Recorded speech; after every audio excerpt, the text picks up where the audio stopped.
I remember the smell of decay. Not the smell of death, but the slow, corrosive scent of dying hope. It was the hospital, antiseptic and despair, a thin, suffocating mix. My mother.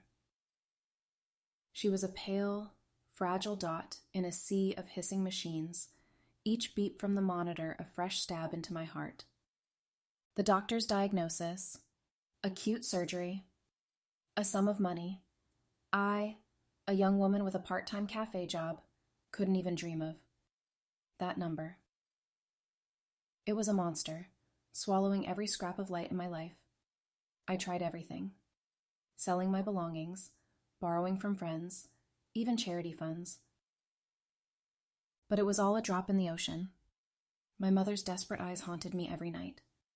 Her weak whispers, begging me not to worry, only twisted the knife deeper. A cold fear crawled up my spine, squeezing the air from my lungs. Every minute was a race against the Grim Reaper, and I was losing. I felt myself sinking deeper, endlessly, into a bottomless pit where every spark was mercilessly extinguished. That feeling of absolute helplessness. It was worse than death itself. It was a slow, agonizing torment, day by day, hour by hour, second by agonizing second. One rainy afternoon, as I sat hunched and shivering on a cold hospital bench, too broken even for tears, a jet-black business card was gently placed on my open palm. No sound. I looked up. The figure.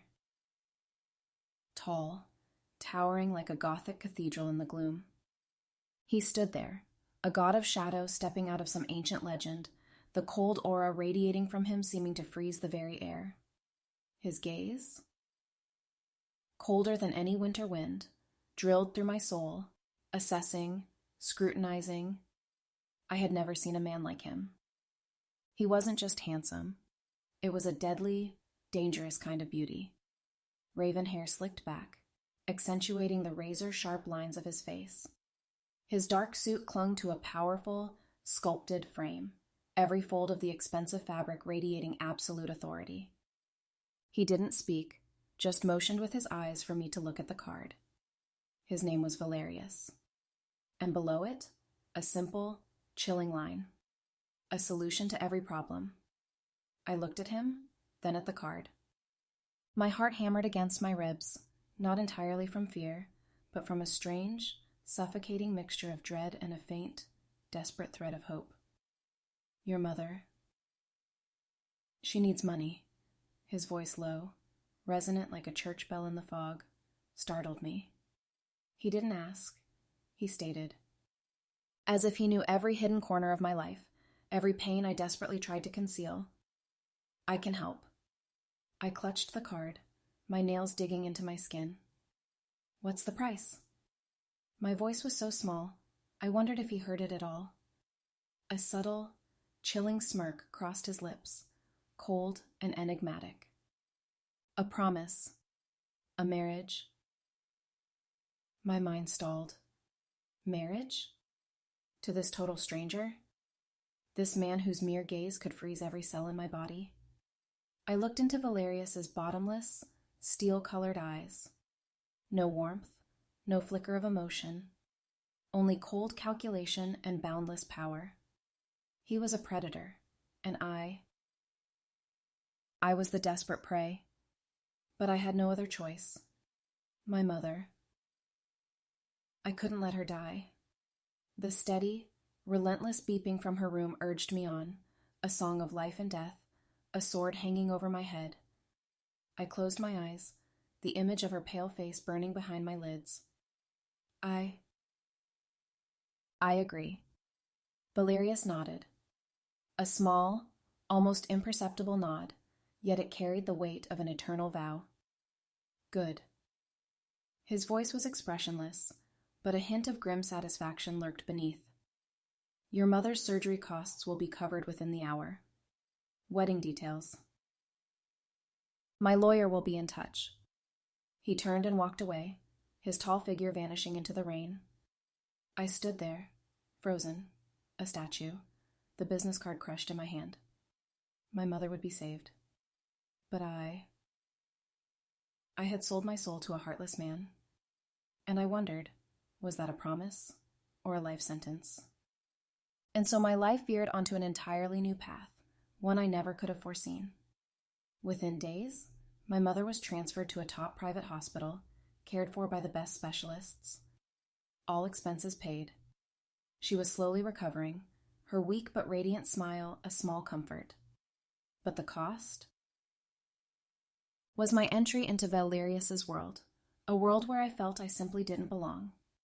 I was taken to a colossal estate, hidden deep in a private enclave on the city's outskirts, surrounded by high stone walls and electric fences.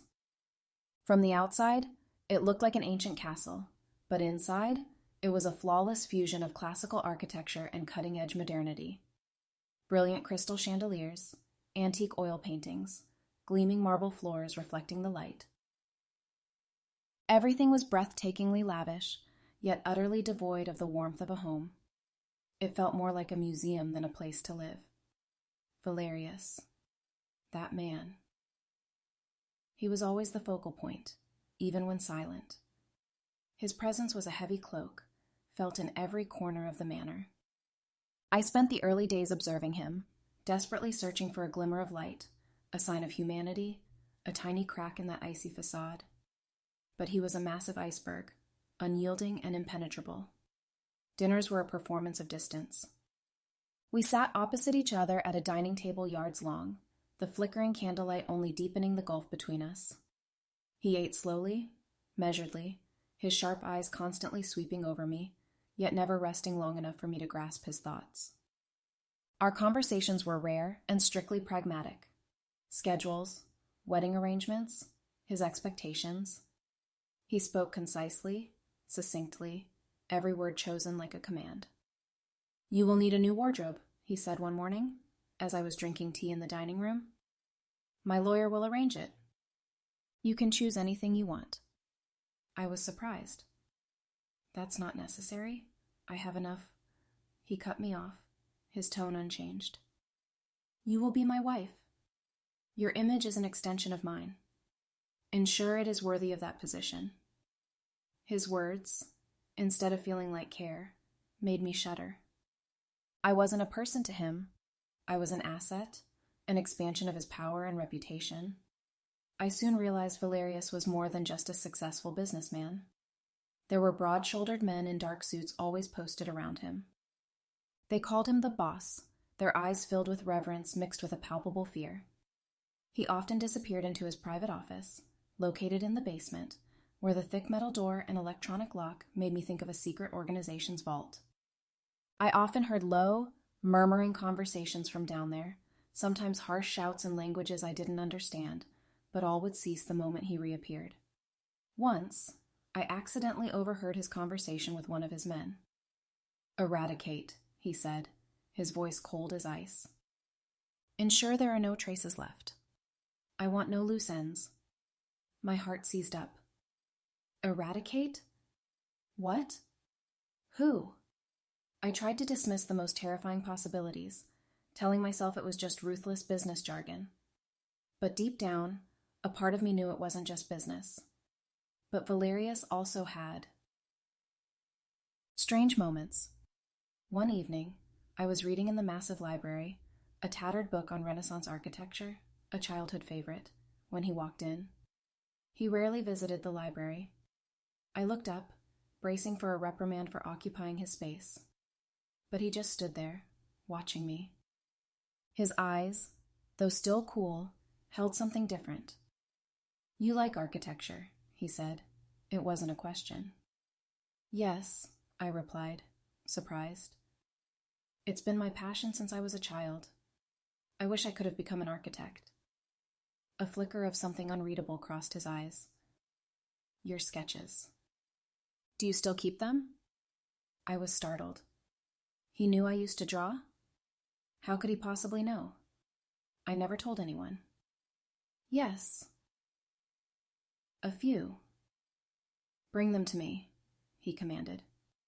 Next morning, I laid my old, dust-covered portfolios on his desk. He flipped through each page, Each line, the detailed blueprints of my dream houses, my imagined structures. I held my breath, awaiting criticism. But he said nothing. He simply gave a small nod, then stated, "Talent." After that, he returned to his work, leaving me in a turmoil of mixed emotions. A compliment. From Valerius. It was like a single grain of sand in a frozen desert, something utterly unpredictable. That was one of the times I realized he wasn't entirely an impassive block of ice. There was a deep intellect, a subtle refinement hidden beneath the cold exterior. And perhaps a part of me, the part I feared admitting, was starting to be drawn to that complexity. The security he offered was undeniable. My mother was recovering. I no longer worried about colossal debt. My life, though confined in this gilded cage, was terrifyingly stable. And then came the self-loathing. How could I feel anything but fear and hatred for the man who had bought me like a commodity? How could I feel a strange sense of safety, even a little curiosity? A little attraction, knowing he was someone who could order someone's eradication without a moment's hesitation? What was I becoming? A woman who accepted a life without love, without choice, only for the fake security and his money? One night, I couldn't sleep. I went downstairs to the living room, looking out the large window, where the moonlight fell onto the dark garden. A dark figure stood there, in the corner of the garden, beneath the old oak tree. It was Valerius. He stood motionless, like a statue, gazing into the distance. His posture lacked the usual cold authority. Instead, there was an utter solitude about him.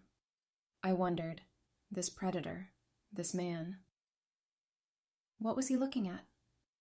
What was he thinking? And did a heart, even if frozen solid, still exist beneath that steel facade? And was I foolish enough to want to find out? The false peace in my life under Valerius's roof didn't last. Although he had settled all debts, the shadows of the past, the loan sharks I had borrowed from before meeting him, refused to let go. I thought Valerius would handle everything, but he had his own way. He wanted me to face reality, to better understand the world he lived in and how he protected me from it. One afternoon, as I was shopping with Valerius's bodyguard as he requested, a black truck suddenly screeched to a halt, cutting us off. 3 large, menacing men stepped out. One of them clutched a piece of paper, a copy of my loan agreement, my fingerprint still visible. "Elara Davis, right?" the man asked, his voice hoarse and threatening. "Time to pay up. Interest on interest. It's $500,000 now." Valerius's bodyguard, a man named Marcus, immediately stepped in front of me. "She's protected. Back off." The man holding the paper sneered. "Protected? She's our debtor. This is private business." Immediately, a cold terror enveloped me. Everything became blurry. The surrounding noise seemed to vanish. There was only me and those 3 scary men. Marcus had pulled out his phone, but I knew he couldn't fight 3 men at once, especially when they were carrying iron pipes and knives. Suddenly, a dark blur shot past. Valerius. He appeared like a ghost, so fast no one even realized it. He wasn't wearing his expensive suit, but a black leather jacket, which only enhanced his dangerous look. His eyes flared with a deadly fire I had never seen before. "You touched what's mine." His voice was low, echoing, no longer the cold tone I usually heard, but a primal sound, full of rage. The leader was still laughing, completely unaware of who he was facing. "Yours? She's our debtor. What are you going to do?" Valerius didn't answer. He lunged. The scene that followed. It was too fast, too brutal for me to truly believe my eyes. He didn't use a gun, no weapons. He used his own body. Every punch, every kick was precise and savage. He didn't strike to subdue. He struck to destroy. One man was hit in his temple, collapsing instantly, unconscious. The second man Valerius kneed hard in the stomach, making him vomit and writhe on the ground. The leader, the one who had sneered moments ago, tried to pull out a knife. But Valerius was faster. He grabbed the man's wrist, snapping it back with a decisive move. The dry crack of bone echoed in the air. The man screamed in agonizing pain, the knife clattering to the ground. Valerius didn't stop. He kicked the knife away, then grabbed the man by his collar, lifting him off the ground like a rag doll. His eyes were bloodshot, filled with primal fury. I said, "Mine." I stood there, legs trembling, witnessing the horrifying sight. This was the real Valerius, not the cold, calculating man I knew. This was a monster, a relentless predator when his territory was threatened. He turned his head, his sharp gaze sweeping over me. "You..." "Stay right there. Don't move." His voice was still filled with anger, but there was a protective quality in it, like a lion guarding its cub. When he turned back to the leader, I saw pure, unadulterated horror in the man's eyes. He had realized who he had just touched, and he was begging. "I'm sorry. I didn't know. Please spare me." Valerius didn't care. He threw the man onto the ground, then used his heel to crush the man's broken hand. The terrifying scream rang out again. "A warning," he growled, his face emotionless, but his eyes were burning. "She is mine. Anyone who touches her, even a single hair, will pay with their life." Then he turned to Marcus. "Take her back. Clean up these rats." Marcus immediately led me away from the scene. I couldn't stop shaking. I looked back, Valerius still standing there, his tall, imposing figure amidst the chaos, like a god of vengeance. Blood stained his jacket, but he seemed utterly unfazed. His eyes held no mercy for the men suffering at his feet. After we arrived back at the mansion, I locked myself in the bathroom. Tears streamed down my face. I had just witnessed a horrific act of violence, and the most frightening thing was, I felt a strange sense of security. Valerius. He came. He protected me. He was a monster, but he was my monster. That night, I couldn't sleep. I lay curled up on his bed, Valerius's violent images flashing in my mind. It was a horror, but also an undeniable truth. He would do anything to protect me. The door to my room opened softly. I flinched, but didn't dare move. Valerius walked in, his tall shadow stretching across the floor under the moonlight. He didn't speak, just walked over to my bed and sat down beside me. He didn't touch me, but his presence enveloped me. "Are you afraid of me?" he asked, his voice low, but no longer cold or angry like earlier. There was something probing in it. I couldn't lie. "Yes." "Good," he said, a faint smirk crossing his lips. "Fear is a natural reaction. But you should also know that I will not let anyone harm you." He raised his hand, lightly touching my hair. A touch surprisingly gentle, yet it made my whole body tremble. "You are mine, Ilara, and I will protect what is mine at any cost." That night, I fell asleep in his arms, not out of love, but because of a strange mix of terror and an odd sense of safety. And I wondered, what was I becoming, when fear could bring me such a feeling of protection? After that incident, my world changed completely. I no longer looked at Valerius with the eyes of a desperate girl forced into marriage. I saw him as a complex entity, the ultimate predator, yet my sole protector. The fear was still there, but it was blended with a forbidden attraction, a dangerous curiosity about his true nature. I was appalled at myself for feeling it. How could a woman be drawn to such a ruthless man? The following days, Valerius disappeared into his office. I knew he was cleaning up those who dared to touch me. The phone kept ringing incessantly. Meetings lasted late into the night. I heard low conversations, decisive commands through the thick walls. Not a single trace of that gang remained. He had eradicated them, literally. During that time, I lived in a haze. I couldn't eat or sleep well. Every small noise made me jump. The image of Valerius breaking that man's hand haunted me. Blood, pain, merciless brutality. He was a wild beast. But I also remembered the fury in his eyes when he said mine. I remembered the gentle touch on my hair. I was torn between two emotional extremes, utter horror and a blind trust in his protective power. I tried to avoid Valerius. Not because I feared he would harm me, but because I feared the complex emotions he stirred in me. But he always found me. One evening, I was sitting in the library, trying to read to ward off the haunting thoughts. He walked in. This time, there was no cold authority. He looked tired. There was a small cut on his cheek, a bruise under his eye. Some familiar lines on his face seemed softer, conveying a sense of exhaustion. He sat down in the chair opposite me, not saying a word. He just looked at me, his steel eyes no longer cold, but deep with a certain gloom. Are you all right? I asked, my voice trembling, surprised at myself.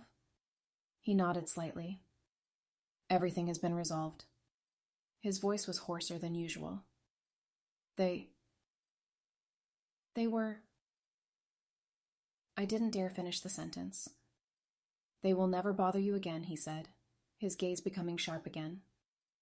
Anyone who threatens you will meet the same fate. A heavy silence fell. I looked at the wound on his face. He had fought. He had taken risks for me. Why? I asked, whispering. Why did you do that? You didn't have to. He looked straight into my eyes, his gaze seeming to pierce deep into my soul. You are mine. I protect what is mine. That is my law. But you're hurt. I pointed to his cheek. He touched the cut, without any expression. Just a scratch. No, I said, tears suddenly welling up. It's not just a scratch. You had to fight. You risked yourself for me. Someone you don't even love. He stood up, walked closer to me, and bent down. His face was very close. I could smell leather, gunpowder, and a hint of dried blood, mixed with a mysterious masculine scent. Love, he said, his voice almost a growl. That word. It means nothing to me, but my protection is absolute. You are my responsibility, and I never fail to carry out my responsibilities. He raised his hand and gently wiped the tears from my cheek. That touch. It wasn't the touch of romantic love, but the touch of an owner on his precious asset, a touch full of possession and security. And once again, I felt self-loathing. I hated that a part of me wanted to believe those words. I hated that this absolute protection, no matter how dark and brutal, made me feel safer than anything else in my life. I am afraid, I blurted out, unable to hold back. Afraid of this world. Afraid of you.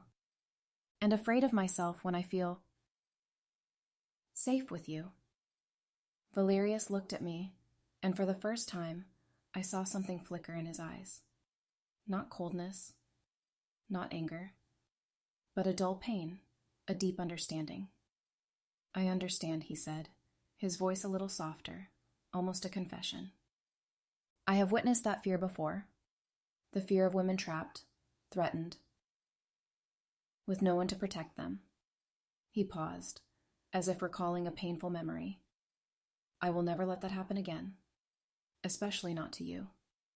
He wrapped his arms around me, a strong, firm embrace. I didn't know if it was a gesture of comfort or just an assertion of ownership, but in that embrace, I felt a strange warmth, an absolute shelter. He was a monster, but he was my monster, and he had broken every rule, crossed every boundary in his world to keep me safe. I buried my face in his chest, inhaling his scent, leather, iron, blood, and a faint masculine mystery. I was no longer appalled. I only felt an endless exhaustion and a strange acceptance. Love. Maybe it wasn't always roses and sweet words. Maybe, for people like us, love was survival, was absolute protection in a world full of danger. And I wondered, what was I falling into? A dark love, or an eternal safe prison?